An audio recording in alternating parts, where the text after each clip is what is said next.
சாலைகள் இவை வெறும் தார் ஊத்துன ரோடுகள் இல்ல. இது ஒவ்வொரு நொடியும் நம் விதியை எழுதப் போற ஒரு சண்டைக்களம். பல பேருக்கு தெரியும் நம்ம ரோட்ல சுத்திக்கிட்டு இருக்கிற பைத்தியக்காரத்தனமான டிரைவர்கள் பத்தி. இந்த சம்மர்ல மட்டும் ஏன் ஆளுங்க இப்படி பதட்டமா ஓட்டுறாங்க? நிறைய நேரம் அது வெறும் அதிக நம்பிக்கைதான். நான் மட்டும் சேஃபா இருக்கேன்னு நினைக்கிற ஒரு அலட்சியம். ஆனா ஒரு விபத்து நடக்கும்போது அது உங்கள மட்டும் பாதிக்காது. உங்கள் கார் ஓட்டுறதுன்னா அது ஒரு குடும்பத்தோட சேஃப்டி. நீங்க வண்டி ஓட்டுறீங்கன்னா ஒரு ஓட்டுநர் பயிற்சி ஆசிரியரோட கண்ணோடு பார்க்கணும். அவங்க எதை முக்கியமா பார்க்க சொல்றாங்க? நாம பார்க்க தவற மறைஞ்சிருக்கிற ஆபத்துகள் என்னென்ன? அடுத்த 10 நிமிஷத்துல ஒரு நிபுணரோட மூளை எப்படி வேலை செய்யுதுன்னு தெரிஞ்சுக்க போறீங்க. சாதாரண டிரைவருக்கு தெரியாத 7 உயிர்காக்கும் ரகசியங்கள் இதோ. இது சும்மா டிரைவிங் டிப்ஸ் இல்ல, உங்களையும் உங்கள் குடும்பத்தையும் பாதுகாக்கும் ஒரு கலை. ஒரு நொடி கூட ஸ்கிப் பண்ணாதீங்க. வணக்கம், நீங்கள் பார்த்து கொண்டிருப்பது BCS டெக். நீங்க இங்க வந்ததுக்கு ரொம்ப சந்தோஷம். ரோட்ல இருக்கிற நுணுக்கங்கள்ல பாதி பேருக்கு தெரியாது. டிரைவர் சீட்டுங்கிறது ஒரு சக்தி வாய்ந்த பொறுப்பு. ஓட்டுநர் ஆசிரியர்கள் ஏன் ஒவ்வொரு விஷயத்தையும் கவனிக்க சொல்றாங்க? அவங்க ஏன் நம்மள அவ்வளவு கேர்ஃபுல்லா இருக்க சொல்றாங்க? ஒவ்வொரு முடிவும் எப்படி இருக்கணும்னு அவங்க சொல்றாங்க. எல்லாவற்றையும் கவனமா பார்த்து கத்துக்கோங்க. உங்களுடைய ஒரு சின்ன கவனம்தான் பெரிய விபத்தை தடுக்கும். இப்ப நிபுணரோட கண்ணு எப்படி வேலை செய்யுதுன்னு பார்ப்போம். இலக்கு நிர்ணயம், சோதனை மற்றும் திருப்பங்கள். இன்டர்செக்ஷன்ல நுழையும் போது ஒரு சின்ன விதியை பிடிங்க. முதல்ல இடதுபுறத்தை பாருங்கள், பிறகு திரும்புங்கள்.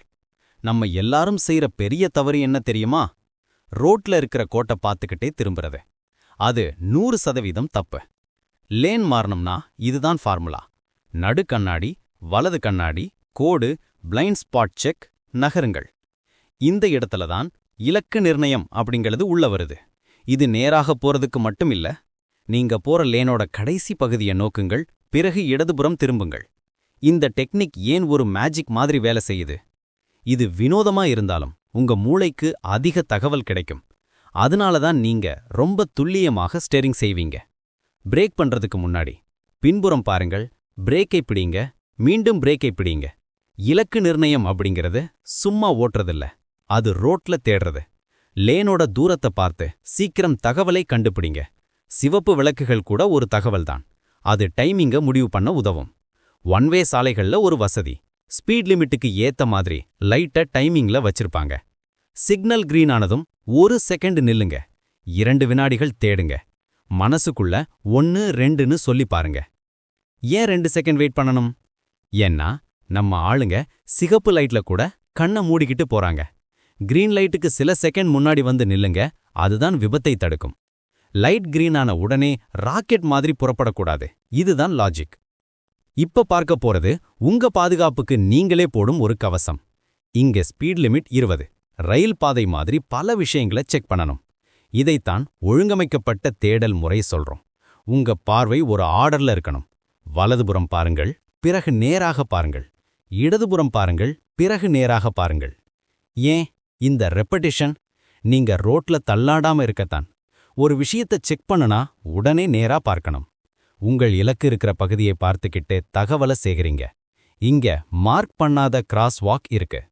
லேன் மாறும்போது மிரர் முன், சைட் மிரர் முன், பிளைண்ட் ஸ்பாட் செக், நகருங்கள். இடதுபுறம் பார், பிறகு திரும்பு. இந்த விசித்திரமான திறனை பழகிக்கிட்டா உங்க டிரைவிங்ல ஒரு அக்யூரசி வரும். திரும்பிய பிறகு பின்புறத்தை ஒரு முறை பாருங்க. யாராவது ரொம்ப க்ளோஸ்ல வர்றாங்களான்னு செக் பண்ண இது உதவும். 1 2 இதுதான் திரும்பி போக முடியாத புள்ளி, பாயிண்ட் ஆஃப் நோ ரிட்டர்ன்.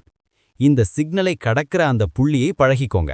இந்த எல்லா காரியங்களும் உங்களுக்கே தெரியாம தானாகவே ஆட்டோமேட்டிக்கா நடக்கணும். இதுதான் பெஸ்ட் டிரைவிங். இப்ப மிக முக்கியமான ஒரு தலைப்பை பார்ப்போம், விபத்து மேலாண்மை. சிக்னல்ல நிக்கிறீங்கன்னா பின்புறத்தை தொடர்ந்து கவனிங்க. யாராவது வேகமா பின்னாடி இருந்து மோதுனா என்ன பண்ணுவீங்க? அவங்க செல்போன்ல டிஸ்ட்ராக்டடா இருந்தா உங்கள் முதல் இன்ஸ்டிங்க்ட் ஹாரன் அடிக்கிறது தான். ஹாரன் சத்தமா அவங்க கவனத்தை வர வைக்கும். இது உங்க உயிர் காக்கும். மோதல் உறுதி என்றால் நீங்க எந்த பக்கம் போவீங்க? பெரும்பாலான நேரங்கள்ல வலதுபுறத்தை தேர்ந்தெடுப்பதை நல்லது. இடதுபுறம் ஏன் போகக்கூடாது? இடதுபுறம் போனா நீங்க எதிரே வரும் கார்ல மோத நேரிடும். அது பெரிய விபத்தாகும். அதனால வலதுபுறம் திரும்புறதுதான் சரியான பழக்கம். ஒரு ஆளையோ பைக்கையோ இடிப்பதை காட்டிலும் ஒரு கார்ல மோதுவது பரவாயில்ல. ஓட்டுறதுங்கிறது சும்மா ஒரு வேலை இல்ல, அது தொடர்ச்சியான தேடல். ஒரு நொடி கூட நீங்க சும்மா ஓட்டக்கூடாது. அதனால தான் பேசிக்கிட்டே ஓட்டுறது கவனம் சிதறும்னு சொல்றாங்க. நீங்க முழுக்க டிரைவிங்ல கவனம் செலுத்தினீங்கன்னா எதிர்பார்க்கிறத விட அதிக தகவலை சேகரிப்பீர்கள். இதுதான் ஒரு சிறந்த ஓட்டுநருக்கான ஆலோசனைகள். இப்ப நீங்க ஒரு சாதாரண டிரைவரோட கண்ணோடு பார்க்கல, ஒரு நிபுணரோட கண்ணோடு பார்க்கிறீர்கள்.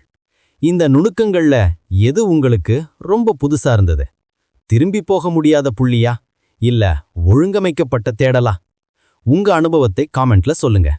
இந்த வீடியோவை நீங்க விரும்புற மற்ற டிரைவர்களுக்கும் ஷேர் பண்ணுங்க. பாதுகாப்பான சாலை பயணத்திற்கு வாழ்த்துக்கள். நன்றி, வணக்கம்.